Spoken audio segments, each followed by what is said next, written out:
हर हर महादेव। ओम नमः शिवाय। दोस्तों, कैसे हैं आप सब? भोलेनाथ की कृपा सदैव सब पर बनी रहे। पूरे सावन महीने में भोलेनाथ बहुत ज़्यादा प्रसन्न रहते हैं और शिव भक्त पूरे साल इस महीने का इंतजार करते हैं, सावन महीने का इंतजार करते हैं और भोलेनाथ की पूजा आराधना करते हैं। भोलेनाथ की पूजा आराधना करने से सभी मनोकामना पूर्ण हो जाती है। तो सावन महीने में पार्थिव शिवलिंग निर्माण करके, मिट्टी से शिवलिंग का निर्माण करके पूजन कैसे करेंगे?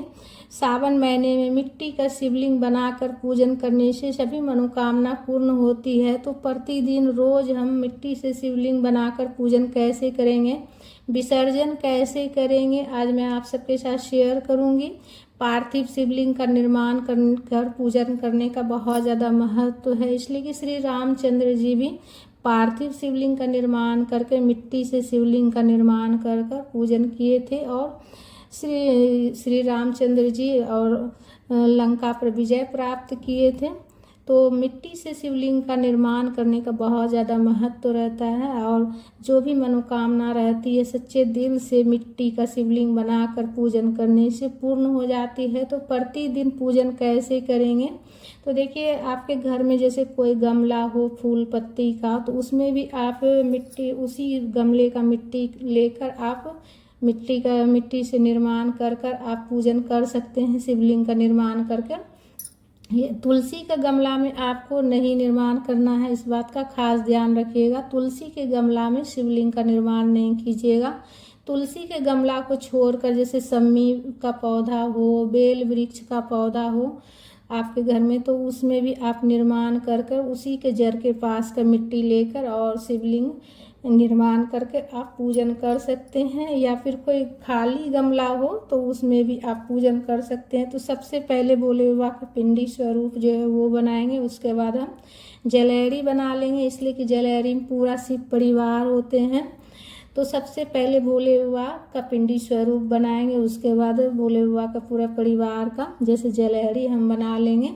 तो दोनों हाथ लगाकर बनाइएगा, इसलिए कि दोनों हाथ लगाकर शिवलिंग का निर्माण करने से हमारी हथेली पर जो खराब रेखा रहती है वो नष्ट हो जाती है और अच्छी रेखा जो रहती है वो प्रबल हो जाती है और हमारे भाग्य जो है वो प्रबल हो जाते हैं।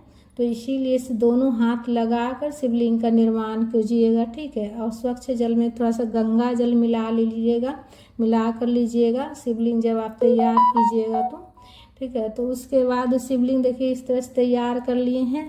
अगर आपको तुरंत पूजा करना है तो तुरंत पूजा कर लीजिएगा और 10-15 मिनट अगर देर है तो शिवलिंग बनाने के बाद उस पर 2-4 दाना चावल रख दीजिएगा, अक्षत, ठीक है। और देखिए यहाँ मैं तुरंत पूजा कर रही हूँ और स्वच्छ जल में गंगा जल मिला कर लेना है पूजा करने के लिए।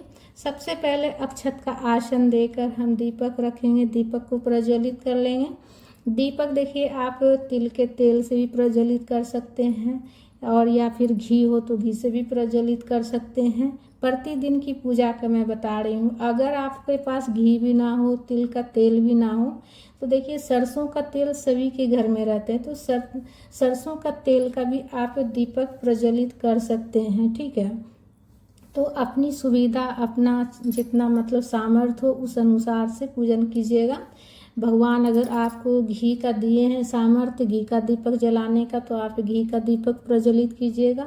या फिर तिल का सामर्थ्य दिए, तिल का तेल का या फिर सरसों का तेल का, तो उसी हिसाब से आप दीपक प्रज्वलित कर लीजिएगा। उसके बाद सबसे पहले स्वच्छ जल से हम अभिषेक करेंगे। और देखिए एक उपाय आप जरूर कीजिएगा, इस उपाय को करने से जो भी मनोकामना रहती है वो पूर्ण होती है।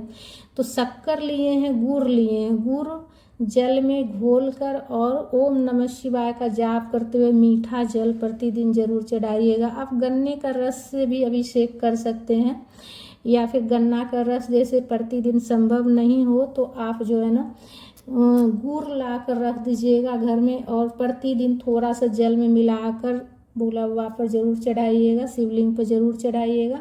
उसके बाद देखिए गाय का कच्चा दूध या फिर थैली वाला दूध भी आप चढ़ा सकते हैं, अभिषेक कर सकते हैं दूध से। उसके बाद फिर हम जल से अभिषेक कर लेंगे। तो आप प्रतिदिन जैसे कि दूध नहीं भी हो तो जैसे शक्कर ला कर रख दीजिएगा, गुड़ ठीक है, गुड़ ला कर रख दीजिएगा, इसलिए कि गन्ना से ही गुड़ तैयार किया जाता है।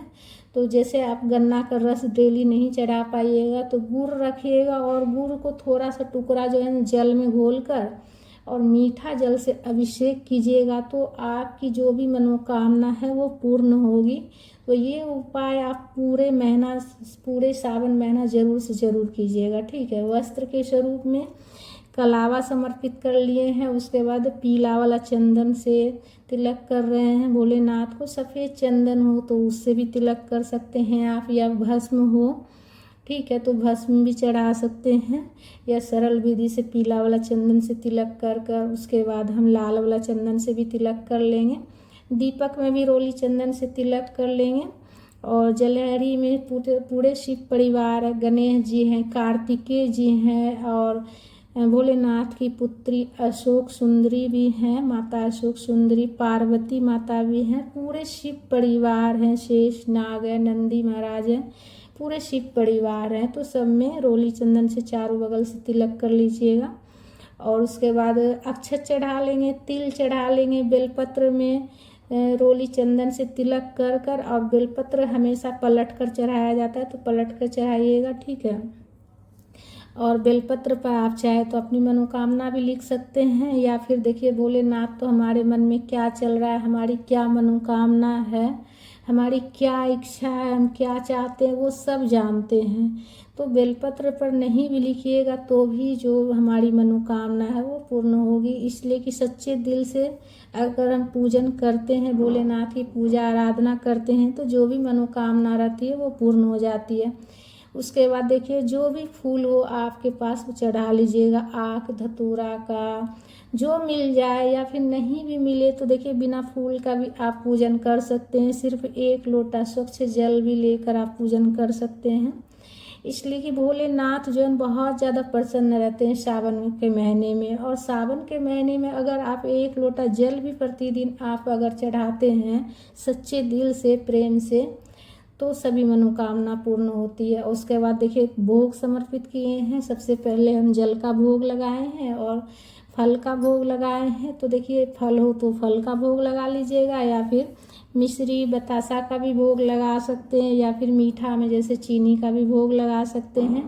प्रतिदिन अपना श्रद्धा भाव से कुछ दक्षिणा भी प्रभु को जरूर समर्पित कीजिएगा, जितना हो सके आपसे, ठीक है। उसके बाद जितने पेड़ पौधा हो आपके घर में, पवित्र पेड़ पौधा, प्रतिदिन सावन के महीने में पूजन जरूर कीजिएगा। तुलसी पूजन जरूर कीजिएगा, सम्मी का पौधा हो, बेल का पौधा हो, सब में प्रतिदिन जल चढ़ाइएगा। तुलसी में जो है रविवार को एकादशी के दिन जल नहीं चढ़ाइएगा।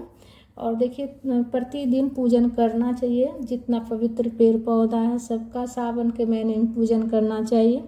उसके बाद धूप प्रज्वलित करके धूप भी दिखा लिए हैं। उसके बाद हाथ में अक्षत लेकर शिव चालीसा हो या शिव पुराण की पुस्तक हो या भोलेनाथ की जो भी पुस्तक हो आपके पास, शिव चालीसा, शिव कथा जो भी हो, सोमवार की कथा जो भी हो, तो वो आप पढ़ लीजिएगा। या फिर देखिए नहीं हो तो कोई बात नहीं, ध्यान लगाकर भोलेनाथ का ध्यान लगाते हुए 10 मिनट तक बैठकर वहीं पर आसन लगाकर बैठकर पूजन कीजिएगा। और आसन के ऊपर बैठकर हाथ जोड़कर 10 मिनट तक ओम नमः शिवाय का जाप कर लीजिएगा, ठीक है।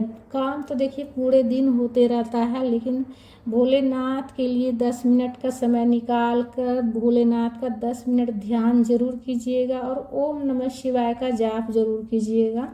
इससे जो है ना हमारा जो मन रहता है वो भी शांत होता है, और भोलेनाथ जो भी मतलब हमारे दिल में जो मनोकामना रहती है सच्चे दिल से अगर हम मांगते हैं तो वो सब पूर्ण हो जाती है। उसके बाद देखिए जो पहले दीपक हम प्रज्वलित किए थे उसी से हम आरती कर लिए प्रेम पूर्वक। आरती करने के बाद आचमनी कर लिए। आचमनी करने के बाद क्षमा याचना करेंगे, जो भी मनोकामना वो प्रभु से कहेंगे। उसके बाद हम विसर्जन करेंगे। तो दीपक जब तक हमारा प्रज्वलित है विसर्जन नहीं करेंगे। दीपक शांत हो जाने के बाद हम विसर्जन करेंगे। सबसे पहले हाथ जोड़कर क्षमा याचना करेंगे कि पूजा में कुछ भी गलती हो गया हो प्रभु क्षमा कीजिएगा। प्रसाद पूरा परिवार ग्रहण कीजिएगा। दक्षिणा जब भी आसपास में मंदिर कहीं हो तो वहाँ जाएंगे तो वहाँ दान पेटी में डाल दीजिएगा। ठीक है। उसके बाद हम विसर्जन करेंगे। तो स्वच्छ जल में गंगा जल मिलाकर शिवलिंग के ऊपर से हम जल चढ़ा देंगे तो विसर्जन हो जाएगा। इस तरह से उसी गमला में पूजन कर लेंगे और विसर्जन कर देंगे, जल से भर देंगे। और प्रतिदिन इसी गमला में जैसे कि आप शिवलिंग का मिट्टी से निर्माण कीजिएगा और पूजन कीजिएगा। पूजन करने के बाद जल डालकर विसर्जन कर दीजिएगा मिट्टी में। पूरा जल जो है ना, पूरा जल में जो शिवलिंग है पूरा घुल जाएगा थोड़ी देर में। तो इस तरह से विसर्जन हो जाएगा। तो वीडियो अच्छी लगी हो तो लाइक ज़रूर कीजिएगा, चैनल को सब्सक्राइब कीजिएगा।